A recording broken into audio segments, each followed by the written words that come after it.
ලංකාවේ මේ වන විට ළමුන් 2008ත් 2500ටත් අතර සංඛ්‍යාවක් මේ තැලසීමියා රෝගයෙන් පෙළෙනවා.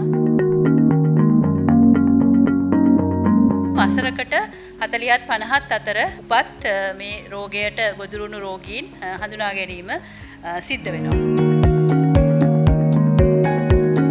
කොළපාට කාඩ් එකෙන් අපි කියනවා එම දරුවට රෝග වාහක තත්ත්වයක් නැහැ කියන එක.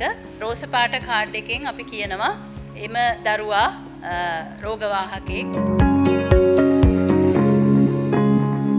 විවාහයකදී රෝගී දරුවෙක් බිහි වෙන්නේ මව සහ පියා දෙදෙනාම වාහක තත්ත්වයේ හිටියොත් පමණයි. ප්‍රධානම පණිවිඩය විය යුත්තේ තරුණ ප්‍රජාවට ඔවුන් විවාහ ගිවිස ගැනීමට පෙර ඔවුන්ගේ තැලසීමියා තත්ත්වය වාහකද කියලා බලා ගන්න එක.